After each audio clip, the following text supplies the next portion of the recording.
What's up, everybody? Sheepshifter 23 here with Soulamazin and Benjamin Rivers for Dat Wrasslin podcast. Killswitch is not here today.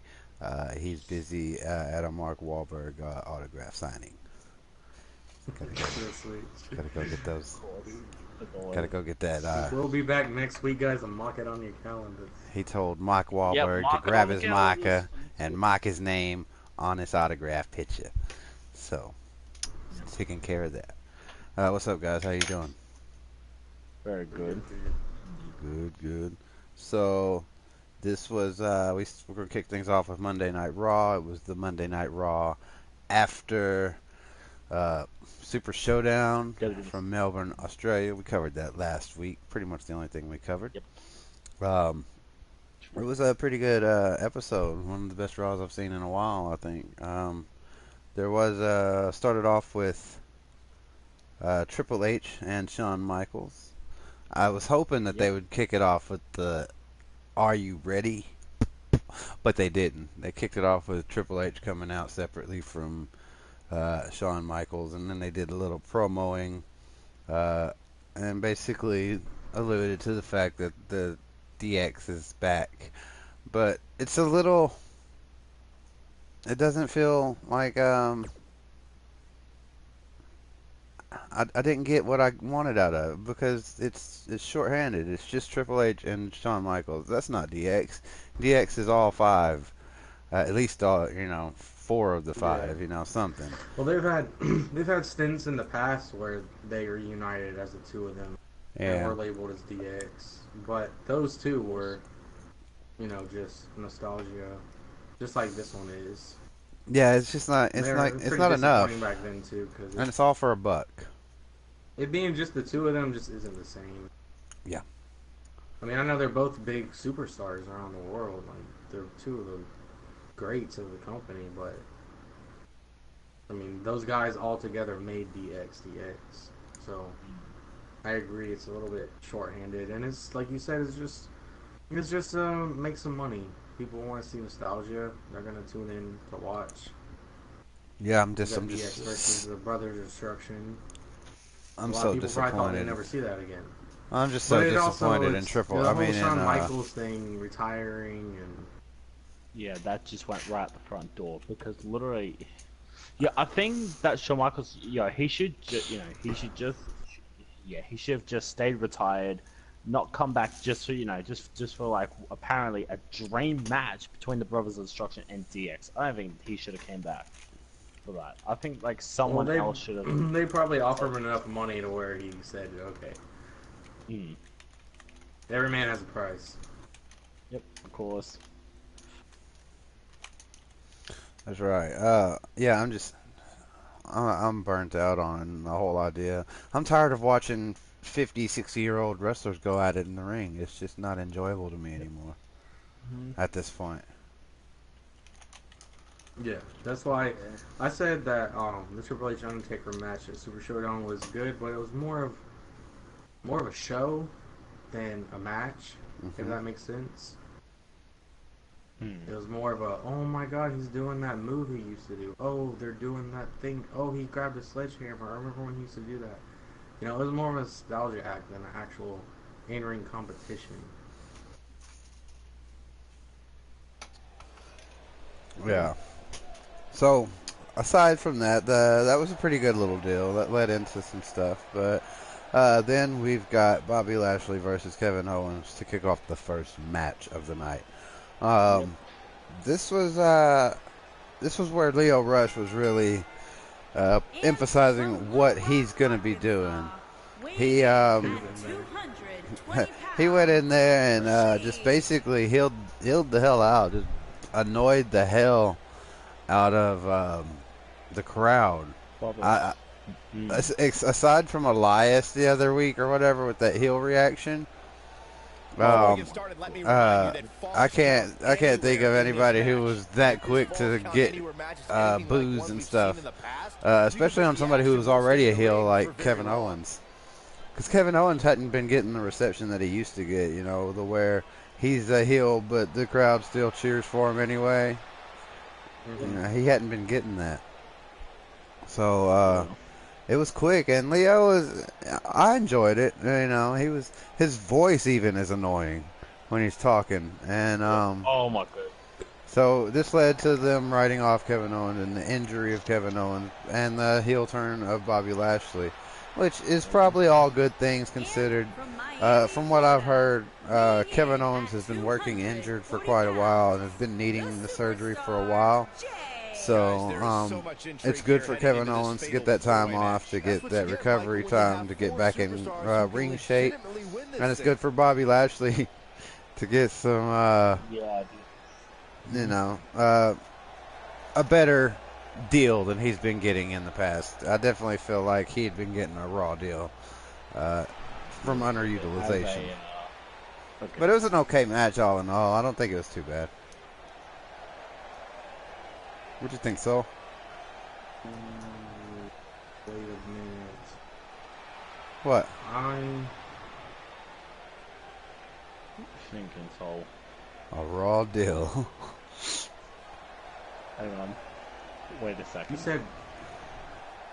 You said heel turn from Bobby Lashley? Is that Yeah, Bobby Lashley turned heel. Yeah, it feels like a turn for a heel turn. Why is that? Yo, it just feels like because when he actually came into the business, I'm gonna say this right now. Yeah, when he actually made his return, and when he started actually, you know, of course, when he started feuding with Sami Zayn, yeah, he was a face, but Sami Zayn was the heel. But now, no, I know, but what I'm asking is, what did he do? He went, he injured Kevin Owens, and but mostly from Leo Rush is what gave you the idea that they were going through with the heel turn. Leo Rush was all straight up being like the annoying mouthpiece for Bobby Lashley. Like how Brock Lesnar doesn't have to actually do anything to be a heel. All he has to do is let Paul Heyman talk. It was the same thing. Okay. Leo Rush was basically like, come on, guys, you got to cheer for Bobby Lashley. Let's go. Kevin Owens, what is it? You know, just making fun of Kevin Owens just being a prick. And Bobby Lashley's just sitting there being more ruthless, less smiles, and was actually being more aggressive. Yeah, I got you. I just thought maybe I had missed something. Yeah, well, it's definitely a heel turn, and I think it's gonna continue. And they need more heels in Raw, obviously. Oh yeah. The man of the hour. Oh my god! Every single time I went, like Leo Rush says that, God, it just says to me, "Oh no, I don't want to listen to Leo Rush." Yeah, it's just that line, literally, about Leo Rush just pisses me off. It just goes, no, okay, yeah, just skip this whole thing. Match, guys, and this one all right. So the next match was Ronda Rousey and the Botch Twins versus the Riot Squad. This wasn't too bad. This had the heel turn with this whole night was full of turns. Heel turns, face turns. Well, I don't think it was a face turn, but there was exciting. There was a lot of stuff, but a lot of it we knew about. We knew DX was coming back. We knew the Bellas were turning heel. We knew they were going to turn on Ronda Rousey and set up the whole Nikki Bella versus. Well, no, we knew they were doing it because Evolution's coming up, and they have to get it. They have to get the ball rolling on that. So. It wasn't a surprise to me, and it wasn't even that great to me, really. I mean, it was an okay thing, and I mean, I can see where it was going, but it was like legit kind of average to me. The 4 men in the ring are set. One of the most chaotic contests a superstar can compete in. What do you think, Soul? Ben? Ronda almost came back and whooped her ass. Yeah. Well, I thought she was going to. I was like, they're going to completely blow the heel turn and have Ronda, like, dominate them, but she started fighting back. Yeah, that's true, but and my old lady did kind of point out that, like, you know, this is still Ronda Rousey, you know, wouldn't she fight back? A little bit, but I'm just saying, if she could actually handle freaking Alexa Bliss, yeah, why was she actually, you know, and then she gets dominated by, what's it called? Whoa, okay. Soul got kicked. He'll join back, I'm sure. Soul got kicked. Yeah. But yeah. But yeah, go ahead, Ben. So yes, I actually kind of actually seen this whole heel turn by what's her name? By Nikki Bella. I think and also Belton. I think that this heel turn could actually backfire for for the Bella Twins because of course that out of WWE Evolution, that Ronda Rousey, of course she's the champion, but I think that the Bella Twins actually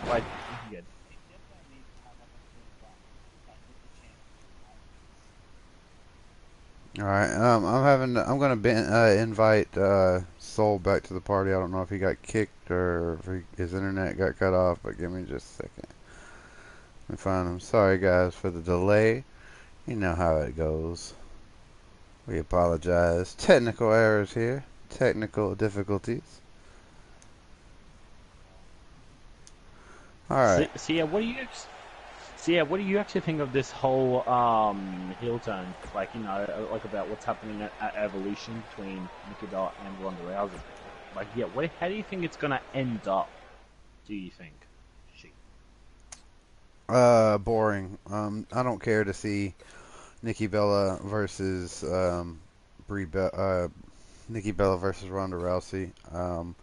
Nikki Bella not good enough in my opinion to go up against Ronda Rousey. She's got a lot of ring rust, and she's yesterday's news, in my opinion. Yep. So, yeah, it's not really. I'm not excited for it at all. If I'm completely honest. What about you, Ben? What do you think? You happy for it? Are you glad? You want to see it? Yeah, I'm actually kind of like a little bit happy because of like the whole heel turn, but yeah, I've just got that thing I've just got that thing like in my head that I know somehow this could backfire on the Bella Twins. But if but say for example, if Nikki Bella does beat Ronda Rousey, then who could actually be next to face her then?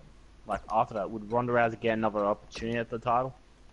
That's like everybody gets another opportunity. It's the contractually obligated rematch, but Nikki Bella is not beating Roman Reigns.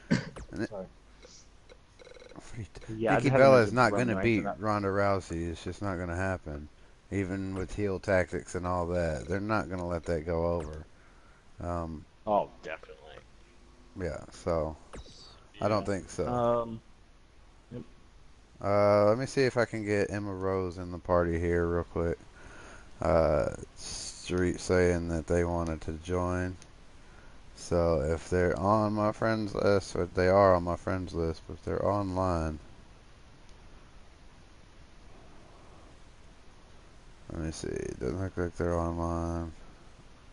I'll send an invite anyway. So, okay. Yeah, Soul's internet went out. So, I'm just going to set up a Royal Rumble here. And we'll have that going as the background for this here. So, let's just move on to Finn Balor and Bayley versus Jinder Mahal and Alicia Fox. This was another setup for the mixed... This is the worst part of Raws and Smackdowns for me, is that it was a mismatch. Yep. Well, yeah, this is the worst part is all the setup for mixed match challenge. I don't care for it. I'm not watching it. The people on YouTube are watching it. There's no point in joining with no Mike Brown. There's just absolutely no reason to be in the party if you can hear it the exact same on the YouTube. Yeah, There's no reason. So, but yeah, it was an okay match for what it was. I'm just tired of mixed matches. I'm tired of them. I don't want to see them. They're boring, So, I'm gonna go ahead and skip past it unless you got anything you want to say on it. Nope, I've got nothing to say about that. Literally, if it's got anything to do with like mixed match challenges, answer's no. All right, Literally, so you got anything to say on mixed match? Match, what happened? Yeah, I can hear you. Yeah, we can still hear you. On mixed matches? Yeah, this one particularly, I guess. The B&B versus Well, I wanted to say Mahalisha. I wanted to say about the Nikki Bella Ronda Rousey situation. Oh, go ahead. Yeah, yeah. Yeah, you can say it. Like, I know how we were expecting the Bella Twins heel turn thing to happen, but I really wish that Ronda would have turned on them instead. But I mean, I understand why they did it, but That would in a have been way, better. I guess Ronda's like a big face for the company now because of how much of a celebrity she is. But aren't the Bella Twins supposed to be like icons for youth too? Like, not as hardcore as Bailey, but they're like, you know, they have the clothing line, and Nikki Bella has the fearless thing, and it's like supposed to, like, the stay fearless thing is supposed to be like a positive reinforcement for like young women or something. Like, I don't know, it just didn't make sense to me for her to be the bad person.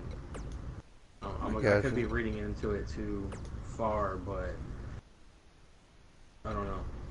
I thought that Nikki's supposed to be like a positive face for the company, but as far as being excited for it, I mean, they're probably the two biggest names you could draw for a match. You know, to like, I don't know if they're gonna headline Evolution, but to bring attention to it. But yeah, just as far as like a actual one-on-one match, like in-ring match, I'm not very excited for it. I don't think it's gonna be a good match at all.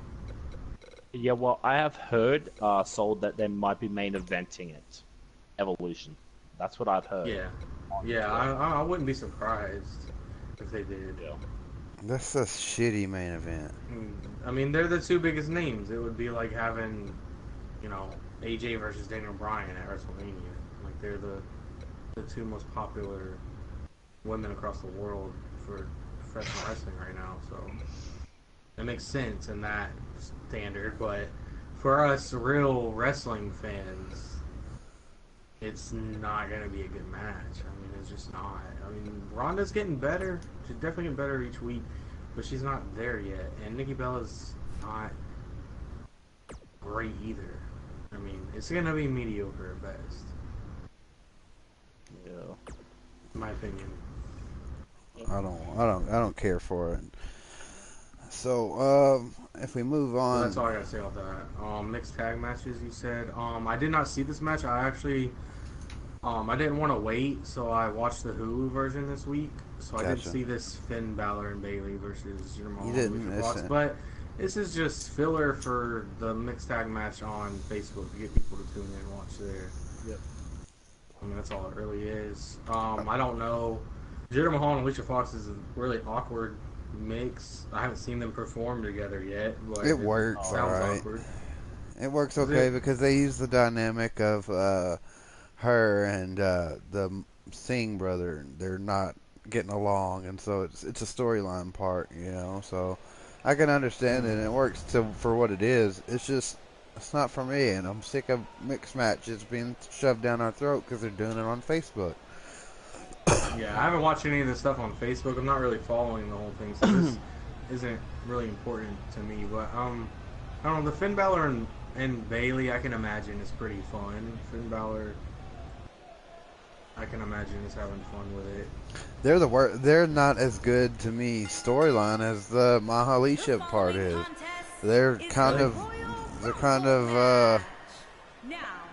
it's just kind of cheesy and just not really that good. The promos aren't good. There's well, I mean, not that. Yeah, he's pretty cheesy with Sasha Banks last year. Yeah, not that Jinder Mahal and Alicia Fox are just all that as far as the promos go, but they're better and more interesting than B&B has been so far. Part of me wants to go on Facebook and watch it, but I'm like, do I really want to dedicate time to that? Like, there's a lot. The only ones I would want to watch are the R-Truth ones. Oh yeah. But moving I feel the same on, way yeah. about you. It's just a waste of time, and it's being shoved down our throats for a side project, you know. But moving on, the Global Battle Royal. So this was Baron Corbin's introduction into trying to give himself a shot at the title by having 10 or whatever competitors from global superstardom come out. None of them were actual wrestlers, except for like one that they had, you know, seen before overseas or something like that. But everybody else was obviously just plants and, you know, jobbers. But the angle here that was the best was that the Conquistador actually didn't go over the top ropes and came back in and eliminated Baron Corbin. And by the time he came back in, I realized who it was. I wasn't paying that much attention to it, so I wasn't trying to until I saw him come in and throw him out, and I could tell that big bald head through the back of that mask. Yeah. And I was like, oh like shit. Us too. I low-key thought it was Heath Slater because of a little promo, and I know they did that on purpose and they got me with it. But that was the swerve. Like when they kept showing him like sitting down on the floor against the ring apron, like doing the little hush thing, I still didn't know who it was.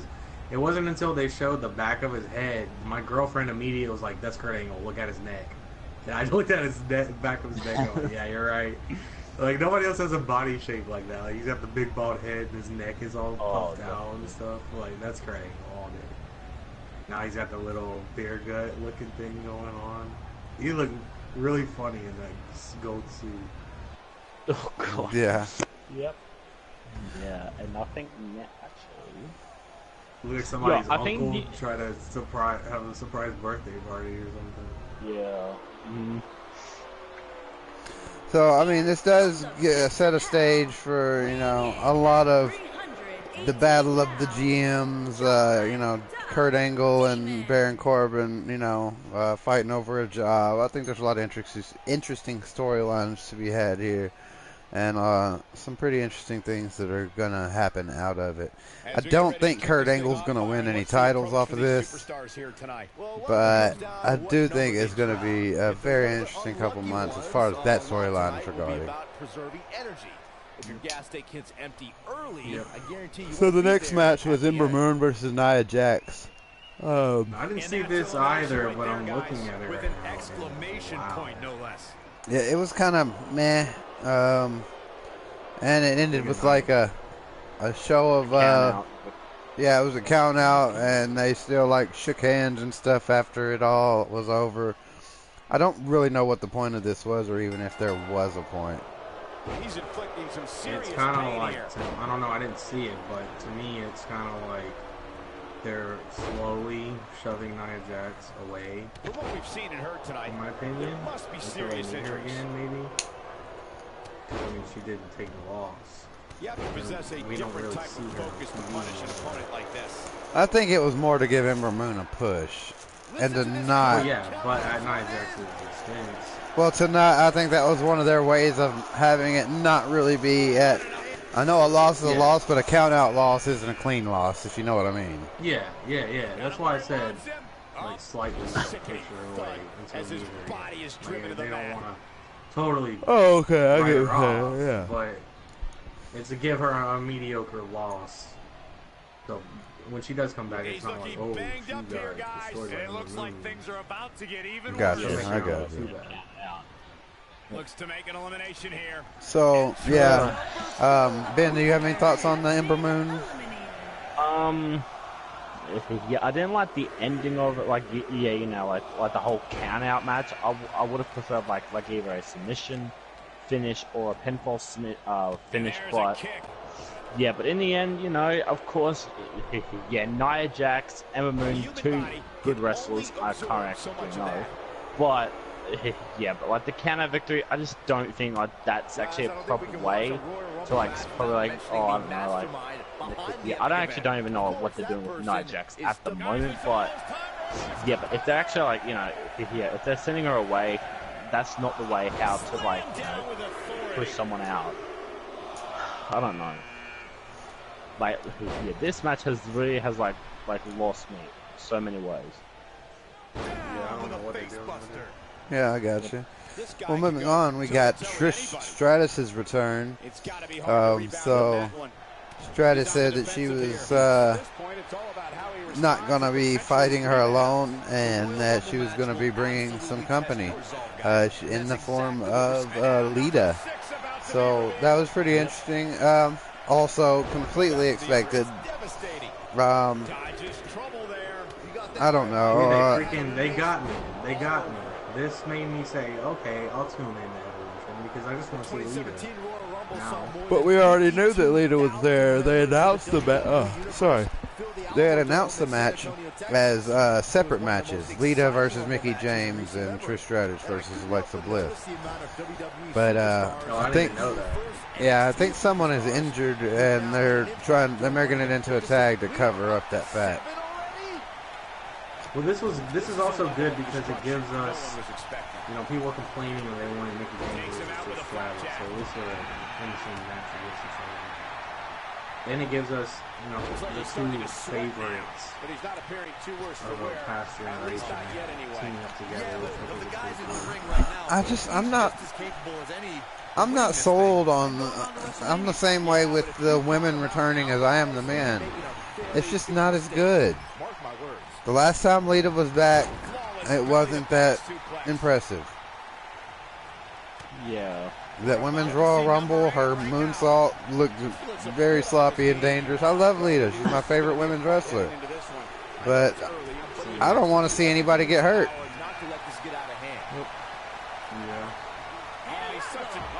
So, yeah, that was my thoughts on that.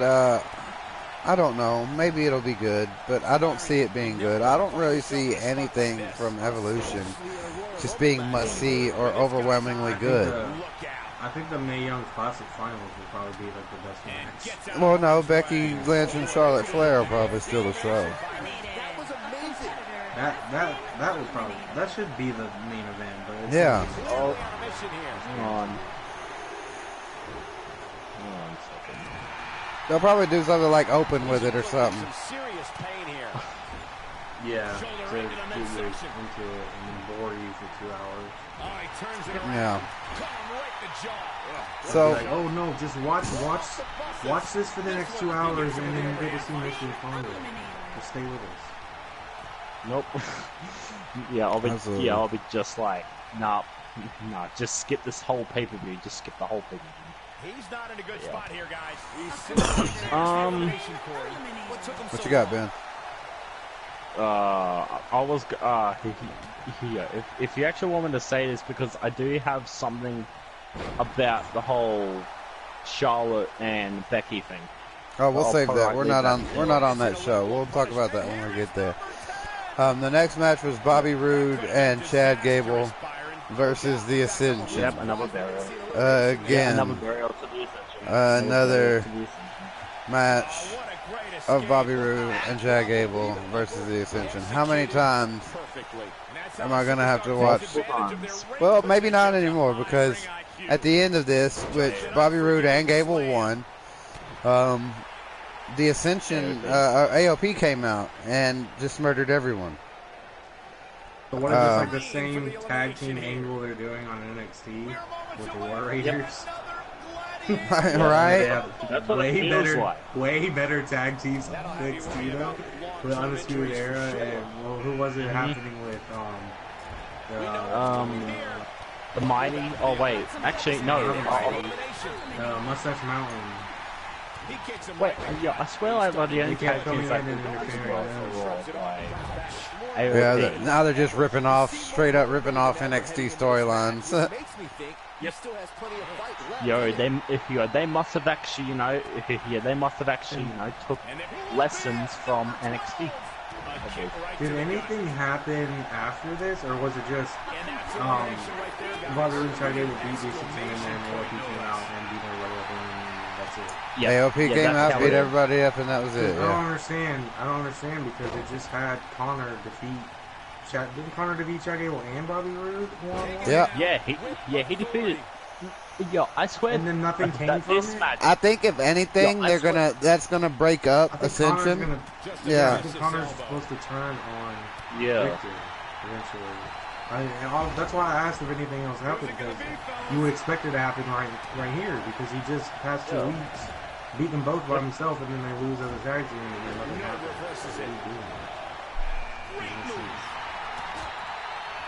Yeah. Yeah. I'm just like, nah. I think they see potential in Connor that Victor they're He has something big planned. He's in full control now. Like Connor's, if Victor's going to stick around the company, he's going to have to have like a, guys. He's not giving up. And with so much on the line, that's exactly. He's going to have to be like a Shane Helms, the Hurricane type of person. He's going to need some kind of gimmick that sticks. Because he just don't have the size and stuff. What a savage attack to the neck. Connor's got size. Like he can, you know how it is. Look at Braun Strowman. Look at what he was in the Wyatt family. He was like a nobody, and now look at him. Yeah, he was former Mr. Money in the Bank. Just got to realize that from Braun Strowman. Yeah. But, I think Connor's got a lot of potential.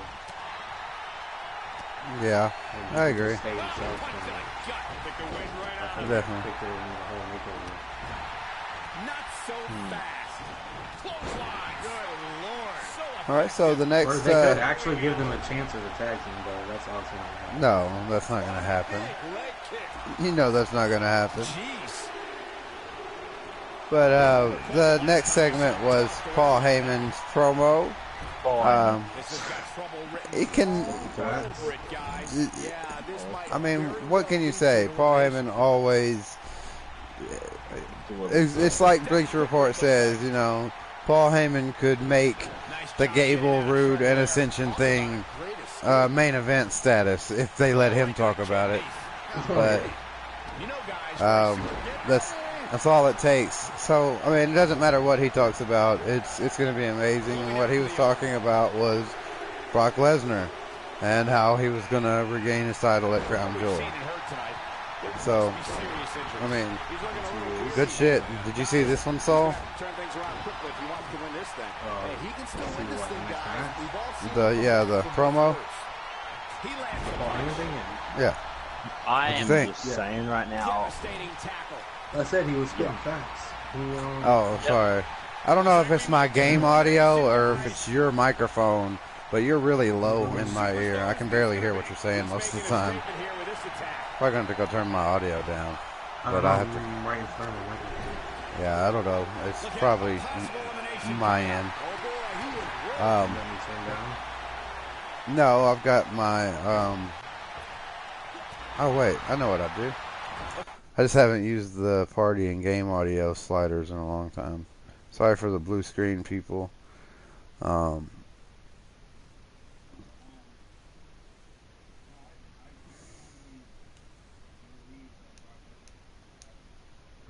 I think that they.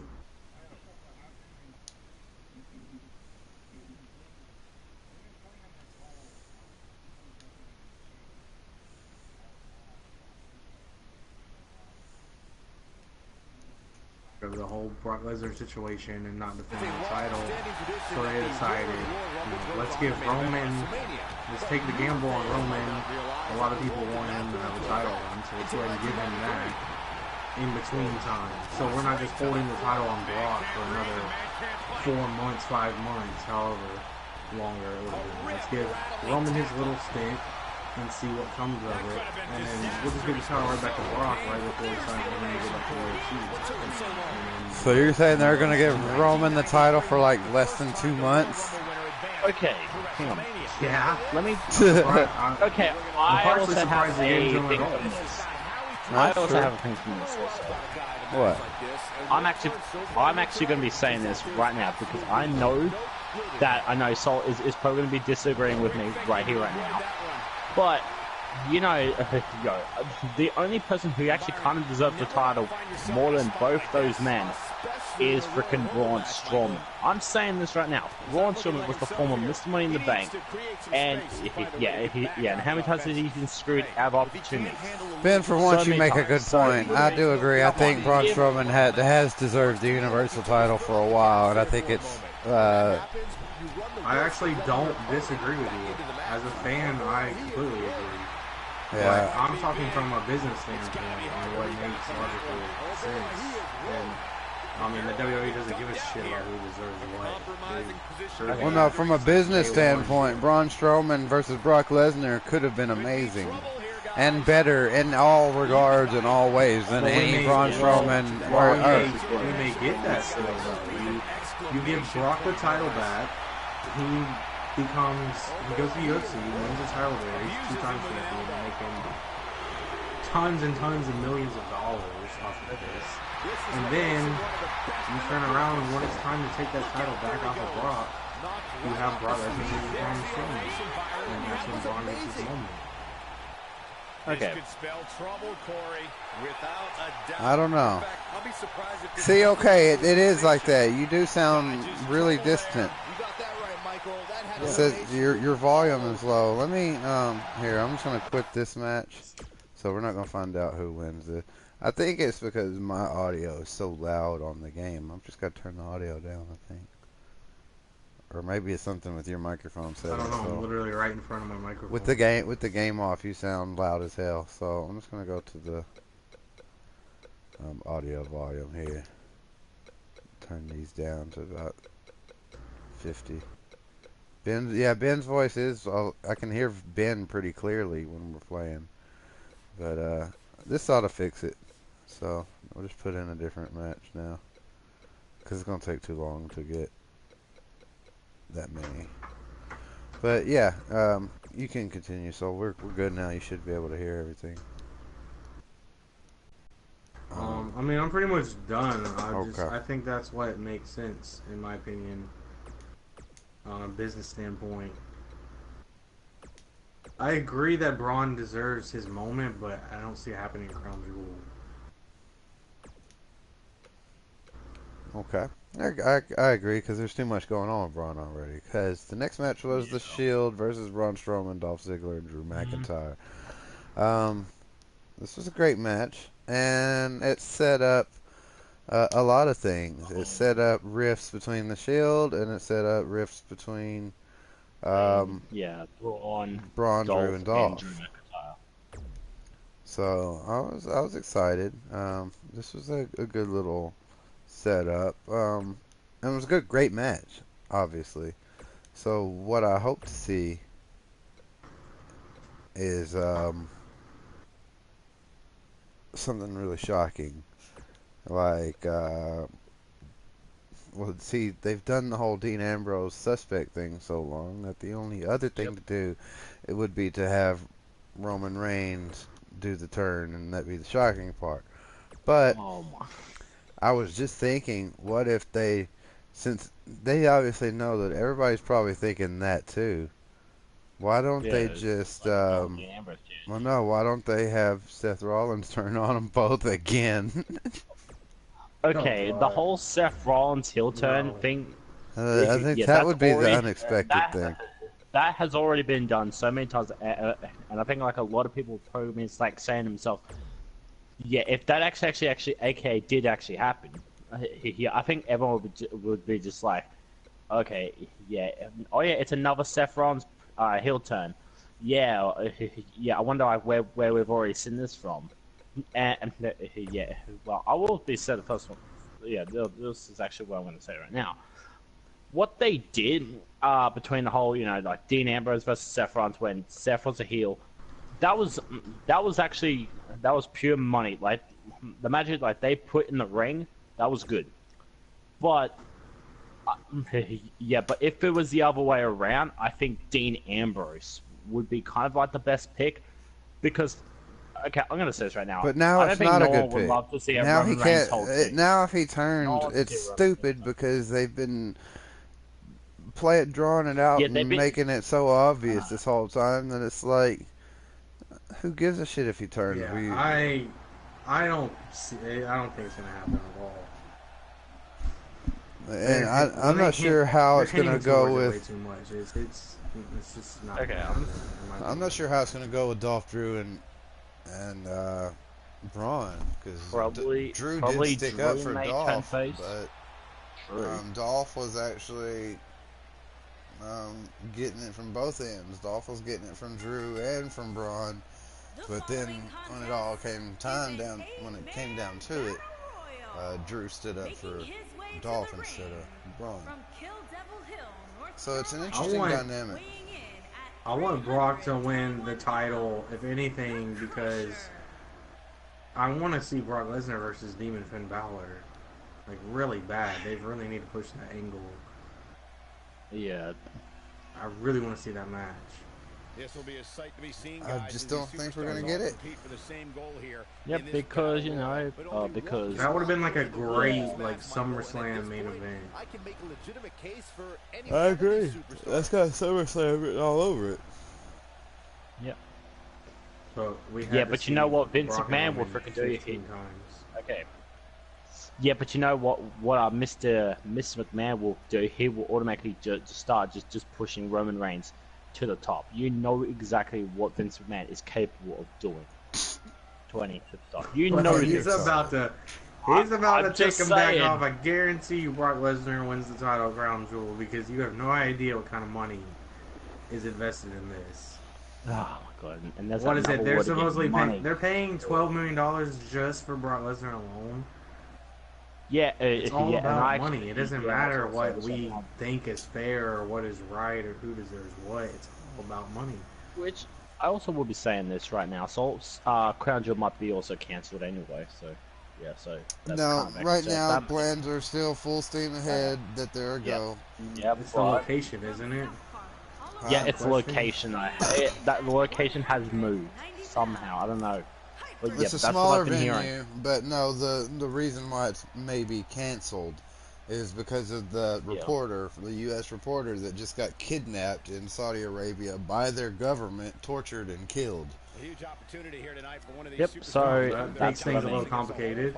Yeah, so it's an American citizen and a reporter at that. And like the last footage of him was going into like their embassy or something like that, and he never came out. So they're in like a lot of hot water. They should just make a movie now. A movie. Just make an Argo out of it. Brock Lesnar saves him. Goes over there and gets revenge for the reporter. All American. No, but yeah. So obviously, that's crazy though. I didn't hear about that. Yeah, WWE's getting pressured from Congress to cancel. Like senators are telling WWE they need to cancel. But here's the flip side of this. Here's the flip side of this. WWE is not the only people that make a lot of money off Saudi Arabia or who are working closely with Saudi Arabia. Donald Trump also works closely with Saudi Arabia and is making a lot of money off Saudi Arabia from his business ends and stuff like that. So no, they're not going to cancel it. They're going to keep it going, controversy aside, because in the grand scheme of things, nobody gives a shit about WWE. I mean, it's a big deal to some people, but it's not really that big a deal. It's not even as big as the NFL. Or, well, yeah, I guess it's as big as the NFL. I think it puts up some pretty stiff competition. when you throw politics in there, things get complicated. And if you think about it, it is a big thing. If their government kidnapped and murdered a U.S. citizen, it's gonna be. You might have a lot of people, boycott the WWE if they go over there. Well, it's possible. They might sacrifice hundreds of thousands, maybe millions of fans that may be outraged by them still having the audacity to go over there. I doubt it's even in the thousands.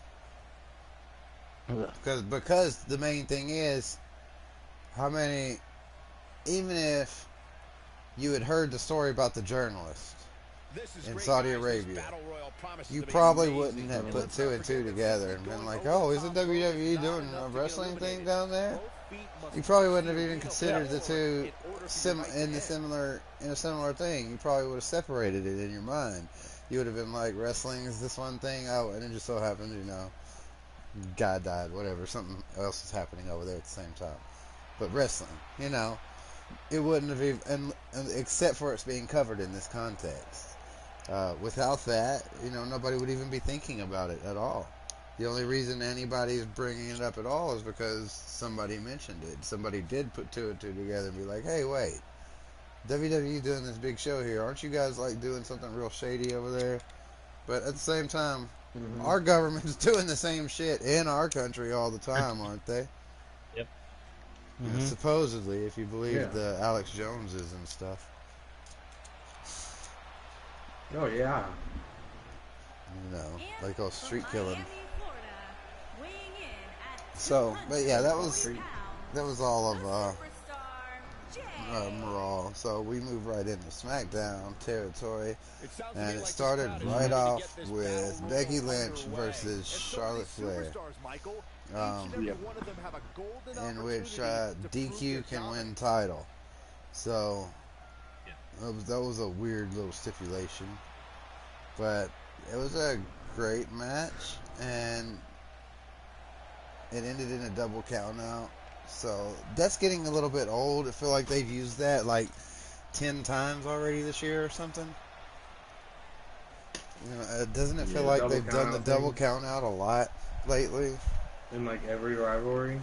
Yeah. Yep. I'm kind of getting sick of it. There's other ways to show that they're so mad at each other that to keep a title thing going. You have non-title matches. You have matches against other people. You don't have to have the same competition every week. You can mix it up and have different opponents. They're scouting matches, someone with similar attributes to your opponent.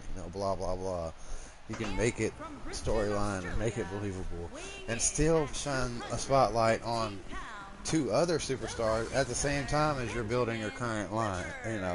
Thing. Maybe not shine the spotlight because they may not win, but look how many matches Andrade Cien almost lost, but everybody was like, but did you see how well he did? So that's all it takes, is to have a lot of really good matches and quality performances while taking your loss to build a name and some momentum. You can lose and still look good. It doesn't always transfer into a negative. Example, Kona Reeves. No. He looked horrible in NXT this week. We're going to get to that, though. I'm sure we'll talk about it. So, Becky Lynch and Charlotte. Good stuff, man. This is starting to get close to the level of quality of like the AJ Styles and Samoa Joe feud. This is right up there. This is probably tied or right below that feud for the best feud going in WWE right now. Becky Lynch is killing it. Charlotte. I mean, it's not hard to reach that when there's only two of them. Well, true. There's only two good rivalries in the WWE, so. Well, there's other ones, but most of the other rivalries are in NXT, so we don't generally compare them in the same topic. Yeah, you're right. Make a point. So, any other thoughts on this match before we move on, guys? Nothing much, but I actually do. I kind of actually want to see where this is actually probably going to lead up to. Probably like Evolution. Yeah, because I know they're supposed to be going to be doing the first ever women's last man standing match. Of course. Oh my god, still hearing about that subject. First ever. They're going to do the first ever. Oh no. Yeah. Okay. So yeah. So this is actually what they're planning. So yeah. So after the match, this is what Smackdown General Manager Paige put. Okay, so yeah, so Becky Lynch versus Charlotte Flair in the first ever women's last. I don't know what it was called, but yeah. Apparently it's going to be a last women's standing match. Apparently it's going to be the first ever. Which, thinking about it, it's just like I don't know. Yeah, they always throw around that, that name, the first ever women's something. Like, Because I don't even know. that word in particular, just sells tickets or Yeah, whatever. First ever, Yep, first ever. We yeah, gotta it's do like, first ever this. We gotta do first ever that. We're gonna do the first ever today. That's whatever. The first and the last. Yeah. I hope. I don't care for last man, last woman. I don't care for the last man standing matches anyway. That's what boxing's for. I don't want to see a 10 count because, wrestlers stay on the ground for more than 10 seconds all the fucking time. No. It's If you like, watch Hell in a Cell, they stay on the ground for 45 minutes. right? So, come on, those match stipulations really I don't care for. I don't really care for, like, Iron Man matches or I Quit matches. The first ever women's, yep.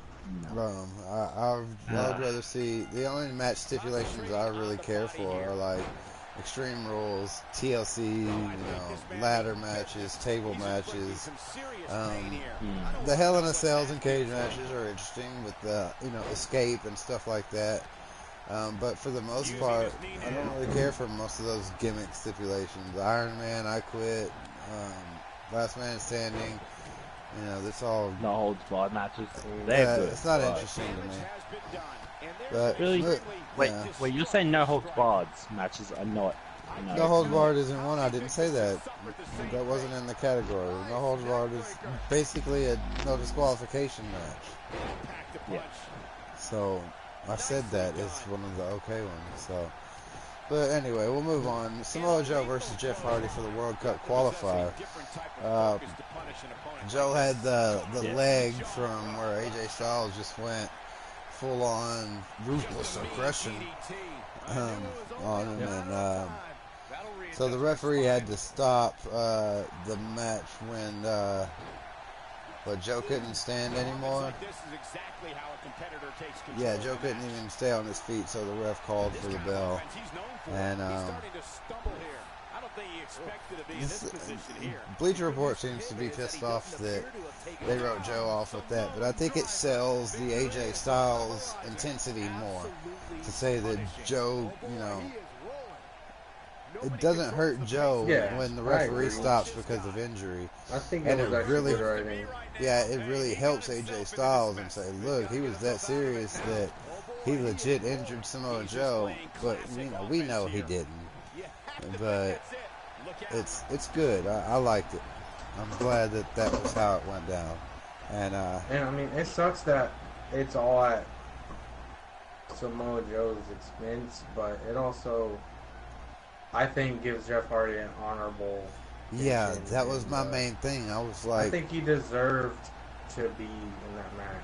yeah, you don't want to bury Jeff Hardy right there, because that's what I saw when I almost didn't watch the match, because I was like, man, they're going to have injured Samoa Joe beat Jeff Hardy here, and that's just going to be not... I mean, as much as we may say, that Jeff Hardy's not himself and he's hurt and he's, not performing at a high rate, he still Jeff is Hardy working his ass off, and he deserves that spot. Yeah. To be considered. He deserves at least to be considered one of the best in the world. I think he deserves that mention. This was definitely a good thing. I mean, it sucks for Samoa Joe, but, taking back-to-back losses like this. But I think he'll have his moment in the long run. Maybe next year. Samoa Joe will have his big moment. Yeah, if there ever will be a next year. What does that mean? You think the world's gonna end or something? I don't even know, man. I don't know. Think WWE's gonna go bankrupt? Yep. Yeah. Say hello, Kenny. Yeah. So the next thing was a Miz TV segment with Daniel Bryan and AJ Styles, which was... This was incredible. Yeah, go ahead. What did you think about it? Just the way the Miz goes back and forth. He just said that he's like a little kid that's trying to start controversy. He just said that you can't beat him. What do you think about that? Like, I don't know. He was just he's like such a douchebag. It's hilarious. But no, I think it just I've been preaching that we're gonna get Daniel Bryan and AJ Styles at WrestleMania. I don't know why we're getting it so soon. It makes me think, like, what are you gonna do at WrestleMania for the World Championship? I feel like they're rushing it because of Crown Jewel, because they know it's gonna be such a huge payout. They want that to be the biggest show possible. I don't know. What a match! Gotcha. I thought it was good, the whole little segment, and then you got a little bit of a spotlight on Shelton Benjamin again, so we know he's there. It wasn't bad in that regard. The Miz TV segment was good, with the Miz always providing good work. The jokes were a little bit childish, I think, with AJ Styles and the 2-minute man and stuff like that. Yeah, but it was referring to the match. I know. Which gave a little bit of sustainability of why it was so short. At least they played an angle on the following episode, and didn't just leave it that way. It was for a reason. And I think it's pretty cool. It's pretty clever how, at least for right now, we're getting a rivalry where neither one of these guys need to be the bad guy. They have the Miz playing that role for them. They can both be themselves. They don't have to turn heel. They don't have to do nothing crazy. It's kind of refreshing. So, the next segment. Oh, God. It's just bad. One night in Milwaukee. Yep. Because they This completely wrecked the whole thing about the one night in Milwaukee. Yeah. This completely we already destroyed knew that it was when they paused. Like, this makes me angry. Like, and because you were right on the whole situation with Aiden English. Like, I was way too gung-ho about, he's gonna get his moment, da-da-da-da. Because this just, like, shoved him so far down. Like, they made him look like a freaking creep. Like, this just destroyed his character. I agree. Completely. And it's really disappointing to me because I genuinely 110% believe that they literally just took Aiden English's contract and used it to put Rusev on. That's all he did in his time. Yep. That's gonna be memorable. And then he's gonna get nothing to show for it. He's just gonna get shoved to the back. I keep saying this every time we talk about Rusev. Who gave a shit about Rusev before Aiden English came along and the Rusev Day came along? I didn't give a shit about Rusev. He was all he was like a gimmick that we would have got. I'd been hollering for Rusev for a while, but No, but you don't like Rusev. You like Rusev on social media. You weren't a Rusev fan in WWE. I was you too, liked him because I wanted that version of him. I wanted the real version of Rusev in WWE. I was not a fan of the character that they were putting him in, but we can say that for 90% of our favorite wrestlers most of the time.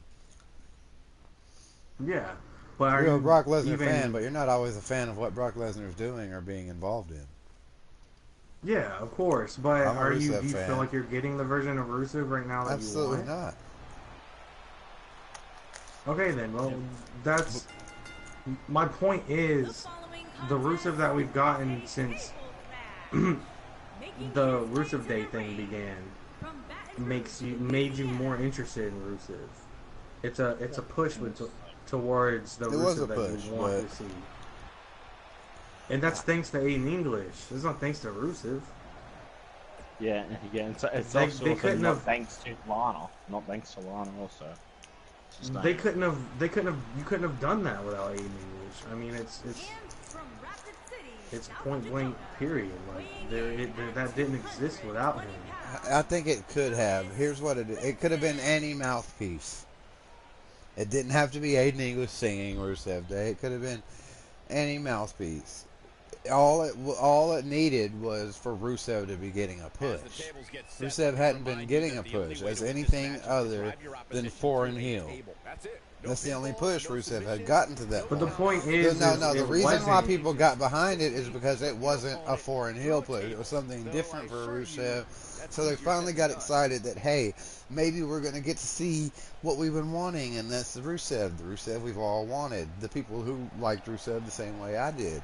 And when they think that that's what they're getting, then they start chanting, and everybody else falls in line, and they like Rusev too, and they like Rusev Day, and the whole thing. And Aiden English was just a part of that. I don't think Aiden English was necessary in the success of Rusev Day. I think he helped. I think it was an interesting angle, but I think any mouthpiece could have done what Aiden English did. But it wasn't any mouthpiece. It was Aiden English. That's the point. That's the facts. It was Aiden English. But like here's the problem with that. Mouthpieces and sidekicks and Aiden Englishes are one thing, if anything, and that's expendable. They don't have very long lifelines in WWE. Sidekicks and managers and mouthpieces don't last long in the grand scheme of things. So it had to end. I know that. But it don't mean I gotta be happy about it. I get you. I'm still not sold on Rusev. Without Aiden English, I don't care anymore. Like, I already don't care anymore. Now I just don't care about either one of them. Now they've decimated Aiden English's character, and I still don't care about Rusev. Like, now I'm back to, oh well, Rusev Day doesn't exist. Get him out of here. Like, that's just the way I feel. I don't care. Like, he may be a wonderful guy, funny on Twitter, yada yada. But until something else happens on TV, I'm not interested in him right now at all. Like, I could honestly care less to even just see him. That's just the way I feel. I don't think he's entertaining. I mean, sometimes he is. There's been a moment here and there where I've been like, oh, that's funny. But I don't know. He just doesn't do it for me. I don't find entertainment in him. I think that it's only going to get worse now. Like, he wasn't even selling this whole thing back and forth with Aiden English. He hasn't even been selling it well. Like, he makes it boring, I think. And Lana too. Like, I feel like they both make it boring. Like, maybe it's not 100% just their fault. I mean, I do think that they're not selling it well, but the creativity part of it was just stupid, because it's like the first second that, like, Lana played off like she didn't understand what he meant by the night in Milwaukee. Like, why did she play dumb? Like, oh, I don't know, did we sleep together or something? like, I don't know, it's corny. And especially the first time that he played the video, like, they played the first part of the video and then didn't play the rest until next week.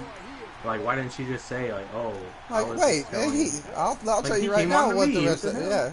That's the rest of it. I'll tell you what happened. She acted like she didn't know what happened. Like, it's so corny. Yeah, that's kind of dumb. We can also see a fatal four-way tag team match, which means but those whole cheating angles are always really stupid in WWE. And one from each team is in the ring. I don't really see much happening for Rusev. A superstar can be tagged in or out. So anything. Look at Jinder Mahal. Rusev probably had a better chance at winning the title if he just stayed a heel, a born heel. It's not often that the main event of Smackdown is the worst part, but oh yeah, much blood. I think Randy Orton versus Big Show might have been worse than the Rusev Day breakup. This was a pretty shitty match. The RK out of nowhere was the only thing that even made it interesting. I mean, but I mean, it wasn't really even out of nowhere. We all seen it. yeah, you want more from a main event. You want more from Randy Orton. That's exactly what happened here. Go ahead. I mean, it's hard to speak for mass majority of people. Do you think that maybe people are over the Big Show, like don't care anymore, or do you It's think not he's that. still? It's not that. It's utilization and how they're using them. You don't bring back the Big Show for the main event against Randy Orton.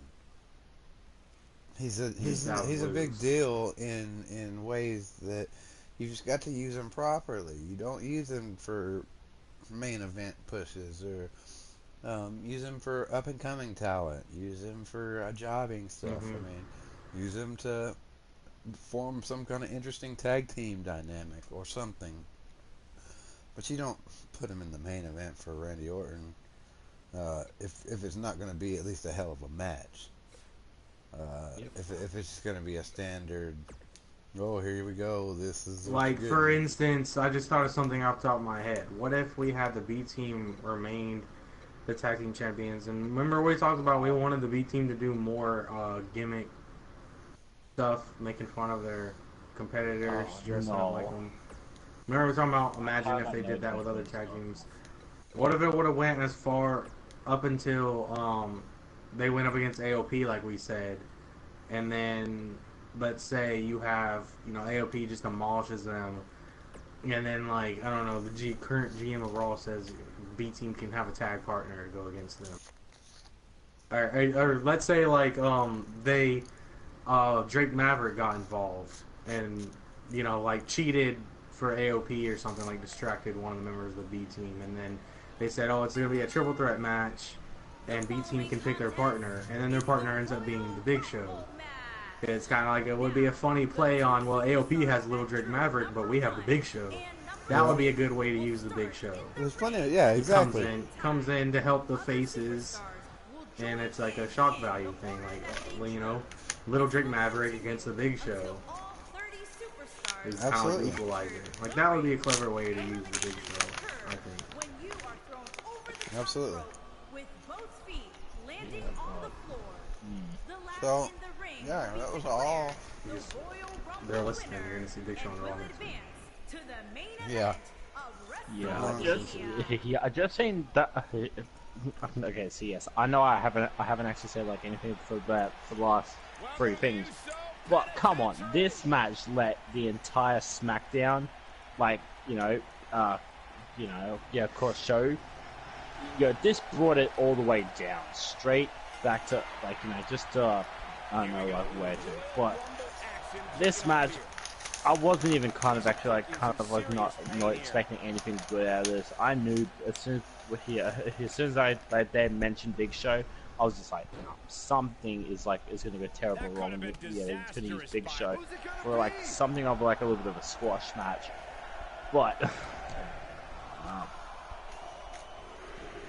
this match being the main event, they should have left like AJ Styles versus Shelton Benjamin to be the main event. What they should have done is either it would be a really good match, or Randy Orton do his punt or put Big Show out of commission, like do the Legend Killer thing. Big Show jobs all the time.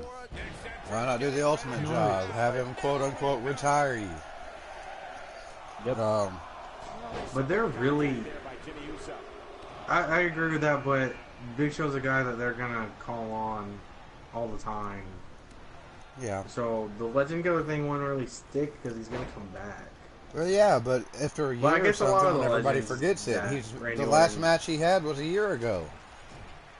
So in that time, we would have forgotten. A lot of people came back from Randy Orton. So I guess that could work. Yeah. But you know what really grinds my gears? Peter? I'm really just so tired and I don't want to sound like a hater, but I'm so tired of the John Cena stuff. Like, at least make him come on the show and have a qualifying match.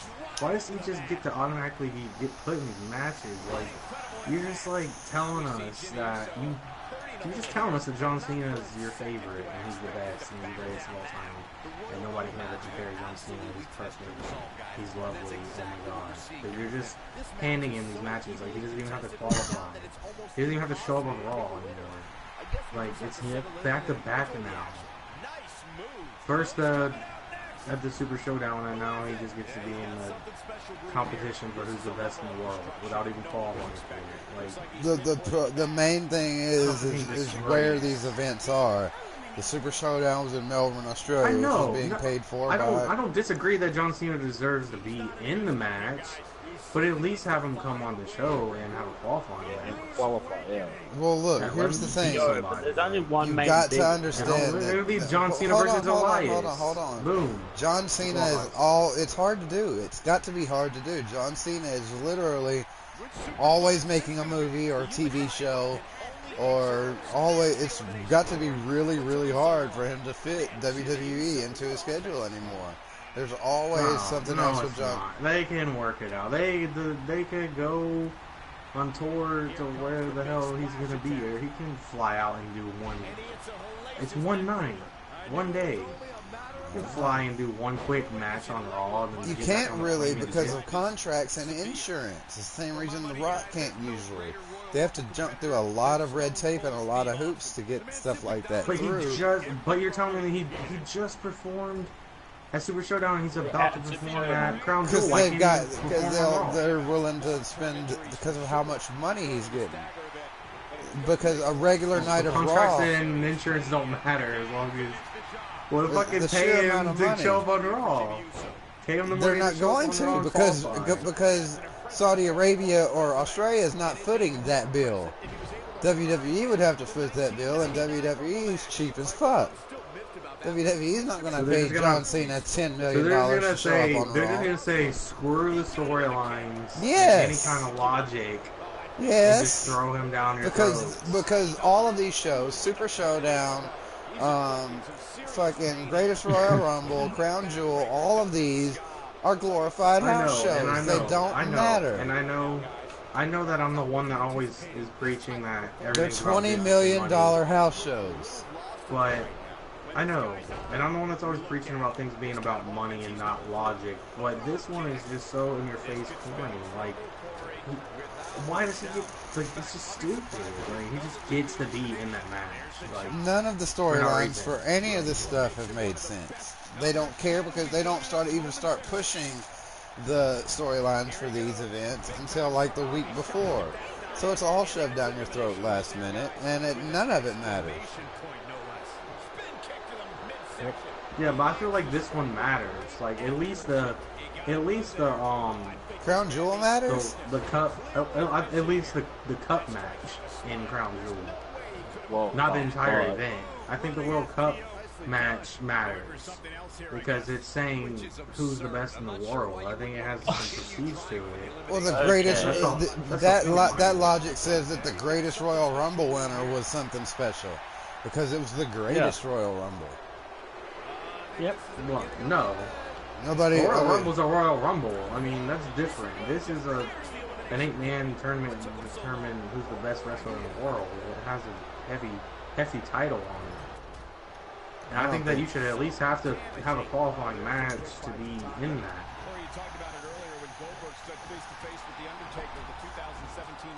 I don't know. There's a few that I think would get a pass to get in there, like The Rock.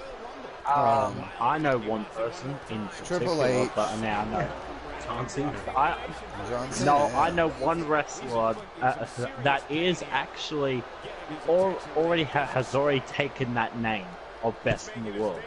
I think you know exactly what I'm talking about. Sure. No, not Chris Jericho. After a decision by then WWE President Jack Tunney, the WWE Championship. Oh my god. I swear, if you haven't watched this guy's debut to UFC.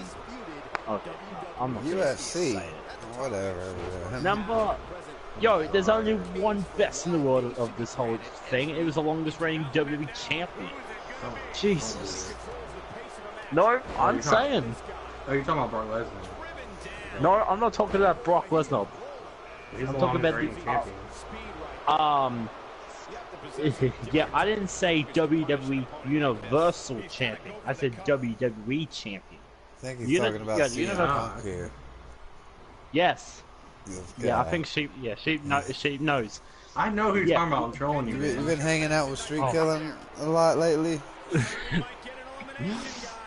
Yeah. Mark it on your calendars. Yep, CM Punk's coming back. Alright, so let's What, move on guys? to NXT, which was better, probably than Raw and SmackDown combined. As good as Raw was, and as okay as SmackDown was, NXT took the spotlight of this week. Nikki Cross was like half of the show, and then the other half was an amazing match. So it started off with Tommaso Ciampa coming out, addressing Velveteen Dream. The tough enough line was great because he kind of trolled it and he drew it out a little bit, basically saying, are you sure you're tough enough? And the crowd just went, oh, the crowd dropped it. And then that worked pretty well. And that seems to be a pretty good damn match. Tommaso Ciampa versus Velveteen Dream. I can't imagine how that could be bad. And then Nikki Cross came out and stole the fucking show from Velveteen Dream and Tommaso Ciampa. It takes an amazing person to be able to steal the show from Tommaso Ciampa and Velveteen Dream. The best heel in WWE and probably the most charismatic performer right now in WWE. So Nikki Cross came out there acting crazy, saying that she knew what both of them did. Kept knocking the microphone out of Tommaso Ciampa's hands. He went to go, and she kicked it out of the way, knocked it out of his hands, just did everything she could, and she kept just repeating, "I know." So this was amazing. I loved it. I love Nikki Cross, Tommaso Ciampa, Velveteen Dream, whatever. But Nikki Cross fucking killed it. What do you guys think? Yeah, that was the best show opener for NXT. I'm saying like this was the best thing from NXT so far. Yeah, just from just this week, how we've had Raw, SmackDown. This literally actually just put NXT straight on the map. Of course, everything everything what NXT does, it's so much better than Raw and SmackDown. In all of our opinions, I swear, NXT. Why are we not getting these, this stuff, from Raw or SmackDown? Literally, that's the only question now. Literally, I'm just saying, why aren't we getting this quality of promos from Raw or SmackDown? I'm just saying. I don't know. I just don't know anymore. What'd you think of it, Saul? I thought it was incredible. It was great before Nikki Cross came in, and then she just put the sprinkles on top. I think Ciampa and Dream is gonna be a hell of a rivalry. I can't wait for that match. Yeah, it's definitely gonna be good. I think it's gonna be better Than this whole You think it's gonna be better than Gargano, Ciampa? yes. I don't think it's gonna last as long. It won't last as long though. And those were great matches. Despite how I feel about Gargano. Those were great matches. But I think that this is gonna top it. We shall see. So the next match was a little bit of a treat in between the opening and the closing. It was a little match between Keith Lee and Conor Reeves. The finest. NXT's finest got murdered. by Keith Lee. Yep. They got a little bit of offense in, once or twice, but for the most part, Keith Lee had him pretty well locked down. So I think Kona Reeves is like 0-4 or something like right now. So not looking good for Kona Reeves lately. I think at one point the crowd started chanting, not "you suck," but oh, what was it? Kona. Yeah, I can't remember what Hawkins. no, it was something bad, but it was like worse than Kona sucks or something like that. I'll have to go back and watch it and see what it was they were chanting, but the chant was, I was like, man, that's harsh. Yep. Even I felt a little bit bad for Kona with the chant that they were putting out. But I was impressed with Keith Lee. He's very charismatic, and he doesn't look like he should be able to do most of what he does. So I'm interested to see, but NXT is freaking loaded. I just don't see where he fits in. I don't see what title. They're so loaded with talent. Yeah, they're gonna have to call some people up soon. When are they gonna do some rotating? It's gonna be after. You know, it'll be after WrestleMania, so we've got another 5-6 months before anybody gets called up. It'll be, superstar shakeup after WrestleMania. Can't wait, man. I'm so tired of seeing the same stuff. Yeah, but we'll get all these NXT talent sent to the main rosters, but only one or two will succeed, and the other ones will get wasted. So you think with how stacked NXT is and with everything that's going on right now, you don't see Ty Dillinger going anywhere? 205 Live, maybe. Yeah. Really? It's not anything against him, unless he does if he does the smart play and just keep trying and keep putting in work. You might get one of those lucky pushes, or basically, I think for guys like Ty Dillinger, unless that they get that lucky break, they pretty much would be wise to take a few lessons from R-Truth. Stay relevant, find a way to insert yourself, find a way to be useful. You might not win world championships, but you can still be a big part and a Hall of Fame player. You just gotta stay in the game. Yeah. It's nothing against Ty Dillinger. I like Ty Dillinger, and I wish he would get a push, but in my realistic worldviews, I don't think that he will. Maybe a mid-card push at some point, and maybe even a world title push at some point, but he would have to stay there and stay useful. A lot of people get frustrated that they're not getting pushed, and they start voicing their frustrations, and then all of a sudden they're future endeavored. So it's kind of, you got to keep your head down. Yeah, I was just about to just use a word that I know Soldier does not like. But I'm gonna say. But I don't want to get in trouble by freaking Soulamazin here. So Don't say it. Don't say it. Not about Ty, damn it. No. But anyway, we'll move on to the next match. The next match was one for the books, folks. It was Pete Dunne versus Ricochet versus Adam Cole. There were no interferences from Undisputed Era. There was no garbage. It was just a damn good match. Had me on the edge of my seat. I was actually on my lunch break when I started NXT, and I was like, you know what, I'm taking an hour and a half today because I have to finish this match. It was well past time for me to leave. And I was like, I gotta finish this. There was action from start to finish. Multiple finishers. Just I don't know how else to describe this match other than must see. And potentially match of the year. It's definitely a match of the year candidate. But probably one of my favorite matches of the year for sure. So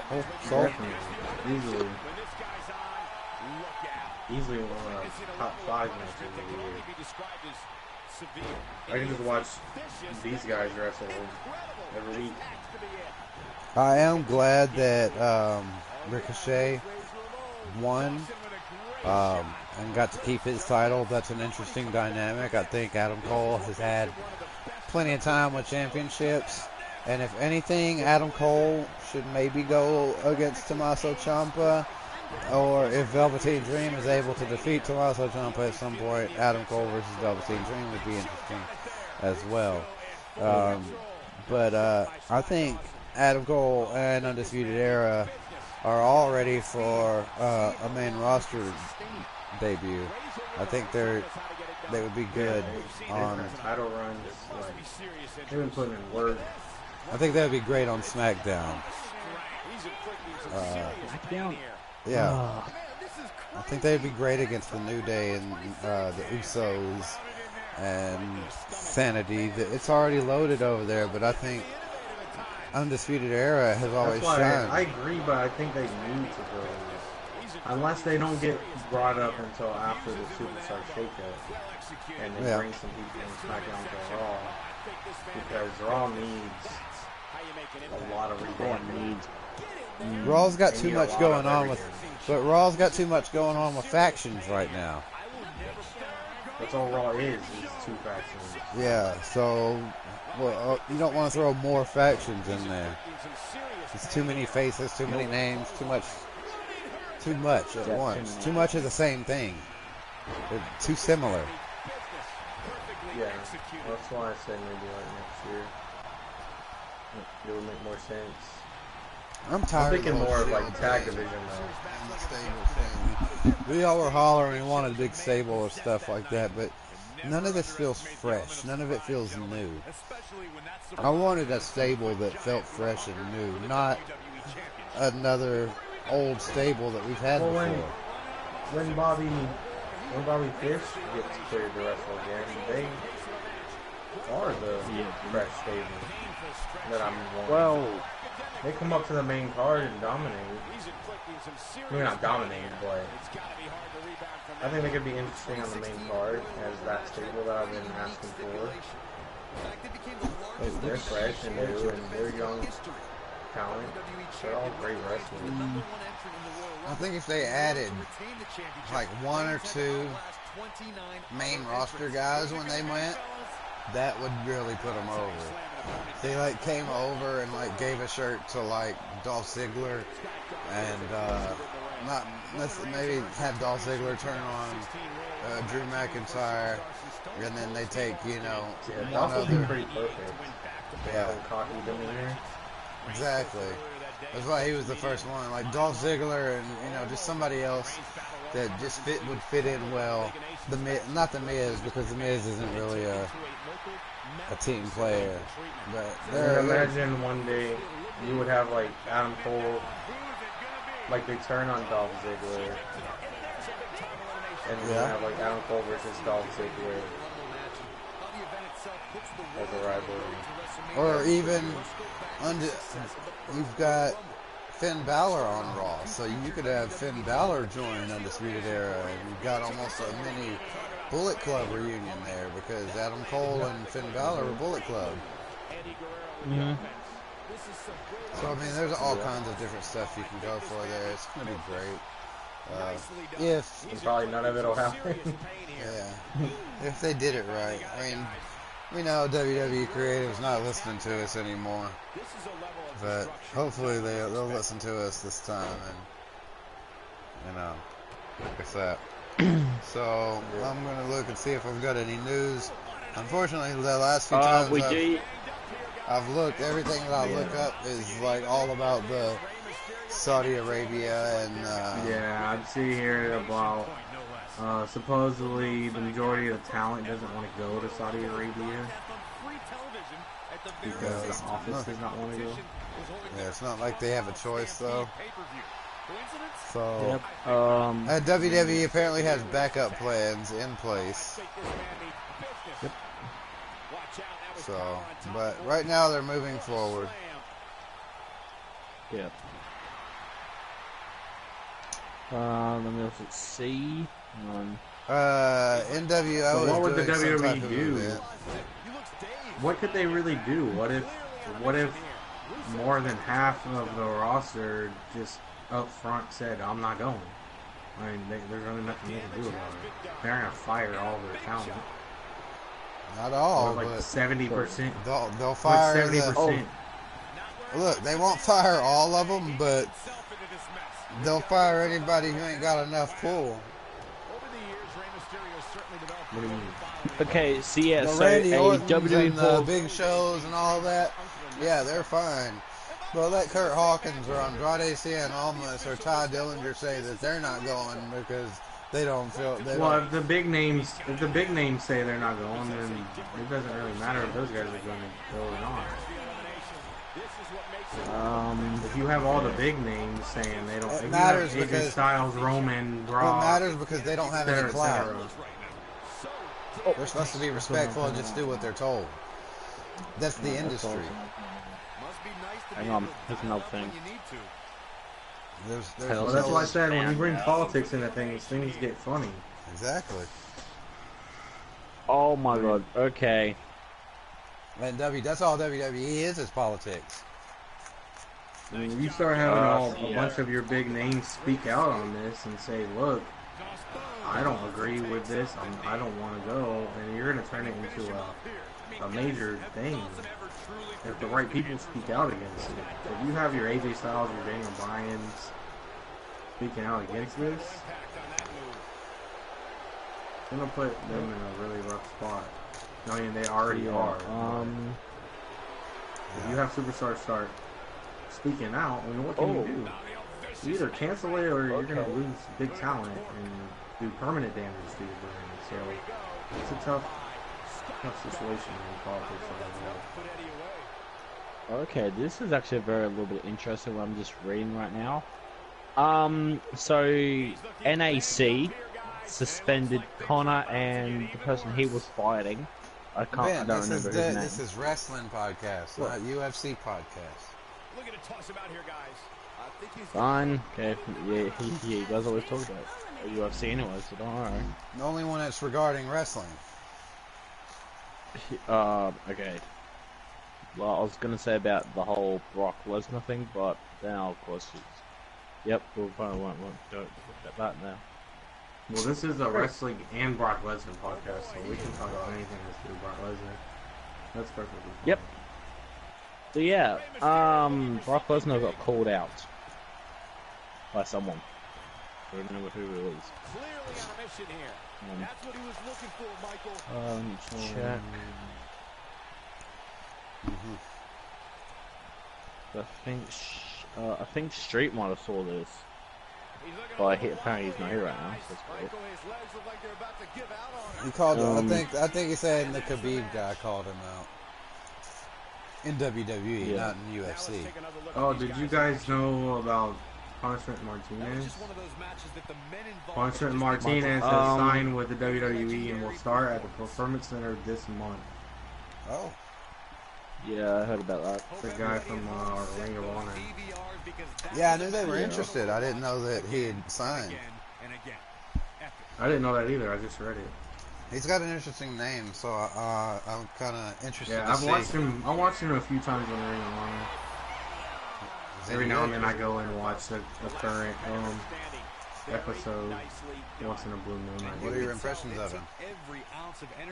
From what I've seen, he's pretty good. He's got a very interesting character. Like you said, the name is interesting. Yeah. His character image is pretty interesting. It's like a dark. He's a pretty good wrestler too. I think he'll be but that's gonna make NXT even more stacked. Yep. Because he's the guy who's gonna come in and they're gonna want to do stuff. But that's what I thought with EC3 and with that's what you would think with a guy like Keith Lee, who has people chanting his name when he first comes in. You know, people going, "Oh, basking in his glory," huh? What happened to EC3? EC3 was involved with Lars Sullivan last week, and I didn't see that. He attacked Lars Sullivan the week before and actually stood his ground pretty well, but he lost to Lars Sullivan last week. That was a pretty good match. What is it? I'm just like trying to, because I'm just like reading some of the stuff about the whole Kenny Omega Seth Rollins thing. Yeah, I don't think there's really anything else that's just crazy news or anything really good. Angle felt like he was quote unquote Condom. squeezed into a big condom in that Conquistador outfit. Yeah, that was pretty funny. I just hear Kurt Angle saying that. Oh, apparently Vincent Kennedy McMahon never watches NXT. That's interesting. Really? Does he not really watch NXT? He should be, though. Or is it just fake news? Yep, it is. Great. Yeah, you can't. It's not news if Vince McMahon watches something or not. No one can say for certain if Vince McMahon watches it or something or not. No one knows that but Vince McMahon. He could watch it on his phone while he's taking a shit when no one's around. No one will ever know. No, I'm just saying that, Vincent Kennedy McMahon has never watched a full episode of NXT. Who can prove that, Ben? Triple Vince H. Triple How can H. he prove that Vince McMahon never watched an episode of NXT? He could have watched it on his This. phone while he was taking a shit. I just sent you Is something. Triple H watching him 24/7? Yep. He just knows that he's never watched it. Yep. There's it on this website. I'm looking right now. Oh, because it's on that website.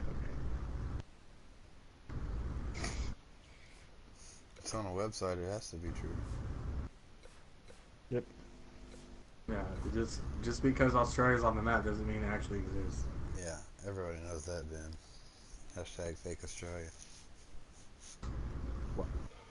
I swear, if you... I know!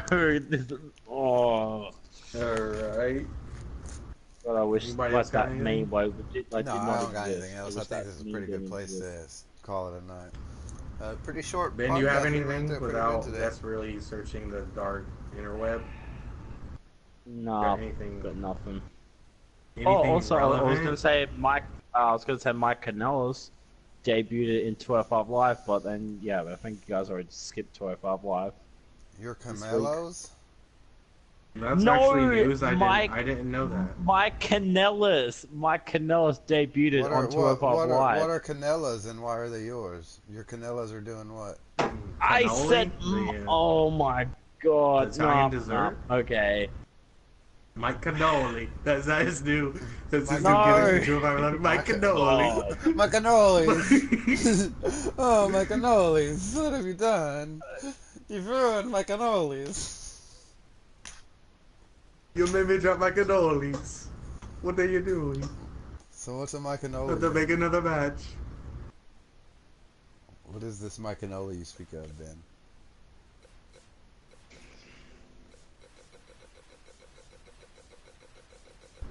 Ben. Ben. Benjamin. You want some of that vodka, please? That's what I was trying to say, and you guys didn't freaking ignored me. The entire time I was like, yeah, that. And it was like, no.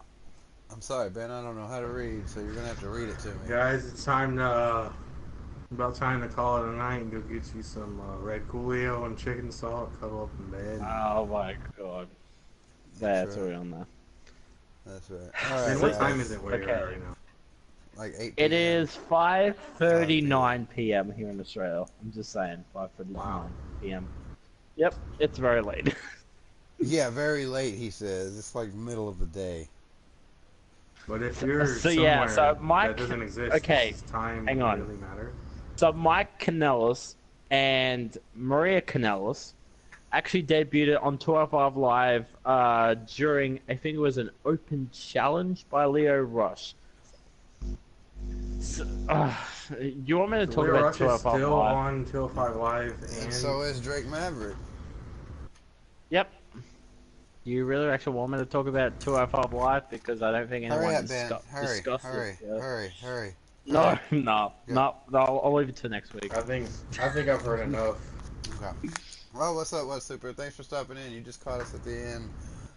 Yeah, catch us again next week, guys. We'll be back for more wrestling news and rumors and results. So catch us next week. Thanks for tuning in. Appreciate it. Dat Wrasslin podcast over and out. As soon as I hit stop.